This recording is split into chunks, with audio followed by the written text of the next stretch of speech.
Good morning. I'm live. It is Thursday morning and it is the 6th of June. What am I talking about? Shall I start this again? It's the 22nd of June. And I am reading out of Life as Carola. This is a book of the far memory of Joan Grant, who lived from 1907 till 1989, and she wrote books about her own memories. This was the second book published, and she writes about her life as Carola, who was a young girl. She was born on 1510, on the 5th of May. 4th of May she was born. And we are now at the 5th chapter of this. They have just met the strong man because she is an illegitimate daughter of Lord Griffin, and they have been banished. And so her and her mother plays the lute. She's an embroiderist, but she also plays the lute. And they have been successful in playing for money. And Bernard has joined them. And we are here at the second part of chapter 5, entitled Fresco. Bernard stayed at Donnelly's wine shop for 2 months, and when the autumn came, Mother and I went northward with him.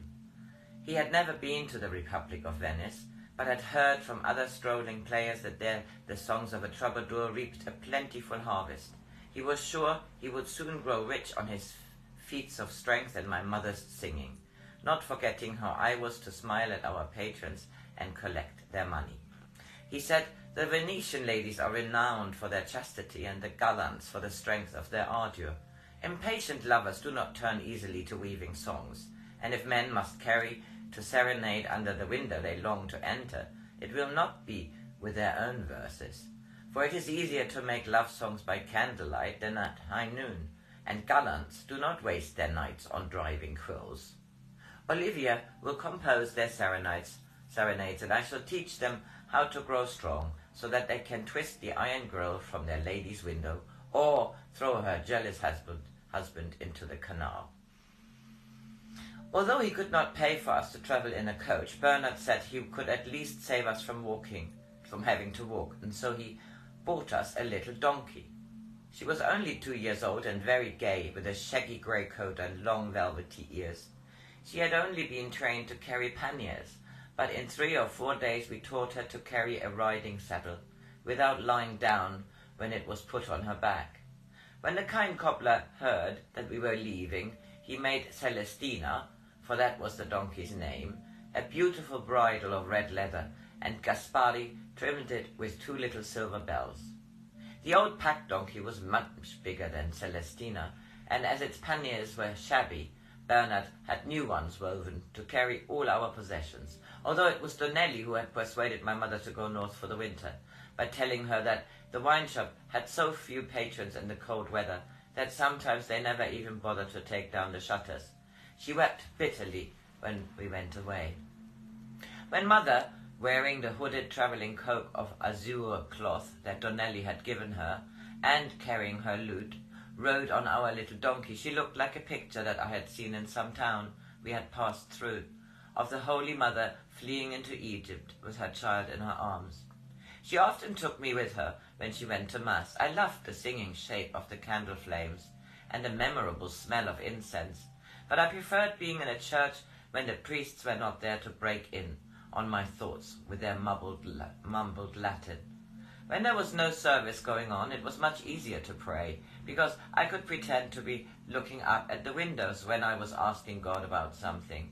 I had often been told that it was rude not to look at the person to whom one is talking, so I could never understand why in churches the harder people pray, the more they seem to address their appeal to Satan, cringing as if they were ready to receive a scourge on their backs for their impertinence in addressing their Creator, instead of standing upright, looking towards heaven, where they hope their words will be heard. On our journey I saw a picture which I kept on remembering, however much I tried to forget it. It was frescoed on the wall of a cloister. At the top there was a heaven, where God, surrounded by his holy saints, and a company of musical angels blowing horns, was enthroned in the sky.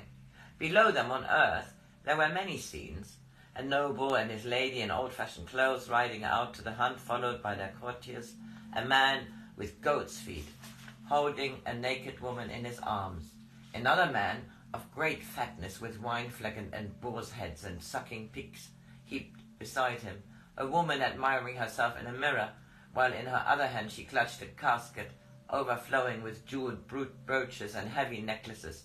And there were lots of other people I can't remember. Here and there skeleton arms were sticking out from the ground, and what at first looked like boulders were skulls or thigh bones. The path that the falconer was riding along led through a flowery meadow, but ended in steps that led down into a black pit. Hell was underneath the earth, and from each of the people in the earth part of the picture there was a little ladder leading down into it. In hell you saw what the people above were going to suffer. There were men on racks stretched out so far that they were twice their own length, women having their feet branded with irons, a boy being flayed.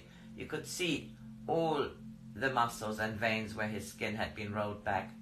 There was one scene I minded much more than all the rest. A ladder led down from 5 gallants who were lying on the grass watching a naked girl dancing, to where the same 5 men were lying with empty eye sockets and the blood running down their cheeks. The devil who had just done the gouging mocked at them as he threaded their eyes on a string to make himself a necklace. I think I must have been blinded myself once, because although I could stop myself thinking of the rest of the fresco, this part of it kept on coming back very strongly when I was alone. I used to wonder if the artist who had painted it really knew about these things. I almost began to believe in hell, and I thought the earth was so thin that it was only a crust over hell, like a crust of pastry over a meat pie. I prayed very hard to my Shining One to let me know the truth, so that if hell were really true, I could start learning to be brave about it.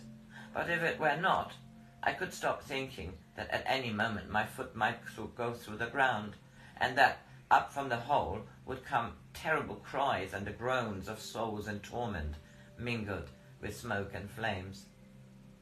After I prayed, I found that even if I tried to think of the fresco, I saw another picture instead. At the top there was the same heaven as before, but the earth part had been changed. Now there were no ladders leading downwards, and each group of figures was shown twice in one group. There were two men fighting, and then there were the same 2 men with the victor binding up the wounds of the vanquished.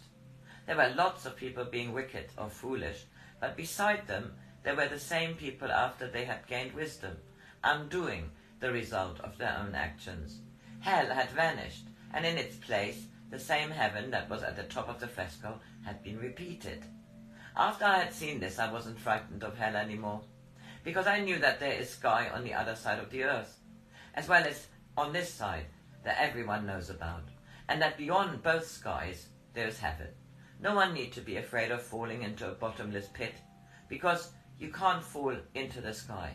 You have to learn how to fly up through it into heaven. I read the next chapter, Village to Village. I had thought that Mother and I were going to be so happy with Bernard, and that soon we should be able to have a little house of our own, instead of always having to wander from place to place. But before long I began to wish that we had never left Donnelly's. When we had lived there, we had a clean room and were never afraid of being hungry. I had known a lot of friendly people. There were children to play with, and when I was tired I could go to sleep. Now, as soon as the people of a village had begun to cease being strangers, we moved on somewhere else. Bernard was always telling us that in a little while everything would be better, for we should have become rich and famous and could have whatever we wanted. But soon even I began to realize that his confident speeches held no real promise. Mother was often ill, and sometimes she coughed so badly she couldn't sing. The rooms we slept in were cold and dirty, and usually we had to share them with other women, whom Mother would not let me speak to. When I asked her why, she stayed with Bernard. We stayed with Bernard although neither of us was happy. She told me it was because she had no money. I said, "What happened to all the silver pieces that you saved while we were at Donnelly's?" Bernard took them from me. He said it was dangerous for a woman to carry money because she might be robbed, and that in his possession it would be safer than a cardinal's coffin in a cathedral vault. And he has lost it? Who took it from him? The dice lost it for him, or perhaps I lost it by being so simple-minded that I never realized he would use it to gamble with. 100 silver pieces, enough to have kept us in safety for 6 months, all lost by a bragging giant who swills his wine and cannot hold it. I was surprised about the bitterness in her voice, for I had thought she was fond of Bernard, as I was. I asked her, "Then you will never marry Bernard?" "What should I marry him for? At home, when he is a vagabond? Security when he cannot be trusted to look after a single coin?" I thought perhaps you loved him. Loved Bernard? No. To love once is enough for any woman. She must be a fool who loves a second time, for even a fish does not catch itself twice on the same hook. Bernard is very kind to me. Is it wrong to love him? Even a little. If you see Bernard as he really is, he will never hurt you. His body is as strong as the iron bars of a prison window, but he is unstable as water. If he looked after you, he would give you such a rich supper one night that you would be sick for 2 days, and then he would lose the rest of his money at dice, and the innkeeper throw you both into the street. He might carry you on his shoulders for 5 leagues, and then leave you in a strange village and stay drunk in a wine shop while you searched for him. He has asked me many, many times to marry him, but I told him to seek some barren woman who needs a grown-up child to look after, or a kitchen girl who will love him for his strength. I still went on thinking that when we got to Venice things would be happier for us. But some weeks later, when I tried to find out how long it would be before we got there, Mother said the plan to go there was only more of Bernard's windy talk. In a town, it is only in the poorest inns that they let us play. For shelter in the stable and a meal of old crusts with thin broth to moisten them, how should we get a hearing in a great city? Won't things ever get any better? Some people say that next year the whole country will be more settled, but everywhere we go there is fighting. Our own people fighting against themselves, and foreign mercenaries being paid to cut Italian throats. What are they fighting about? How should I know the secrets behind the plots of princes and the intrigues of cardinals? Perhaps your father and his brother-in-arms know what they fight for, but I no longer hear even what is whispered in the kitchen of castles. We belong to the poor who plant vines that fill other men's wine flagons, and grow corn to make pasties for fine lady to feed her lapdog, who entertain the dregs of the people in taverns so that they laugh and forget their wrongs, and march to the tune their master's trumpeter sounds. It was a long time before Bernard gave up boasting of what we should do in Venice, though he seemed quite content to drift from village to village. It was always the same story. The first 2 or 3 days the patrons of some little inn would applaud us, and the landlord might be willing to give us a few small coins or a bowl full of meat stew, but within a week we were told that we were not wanted there any longer, and we had to move on. Then we would saddle Celestina and the pack donkey and set off aimlessly along another road. Sometimes Bernard made a little money by wrestling. Once he fought the village bully in an inn yard. 2 travellers who were watching from the balcony wagered on the fight as if the men were 2 gamecocks. The man who had wagered on Bernard was so excited when he won that he gave him 5 gold pieces. Mother managed to get hold of 2 of these and sew them into her dress, but the rest of it Bernard spent on a feast for all the patrons of the tavern, which delighted the innkeeper and didn't prevent us going hungry again 3 days later. When Mother tried to reason with Bernard, he said, "It is better to play the Duke for an hour than to live like a prosperous shopkeeper for 3 days."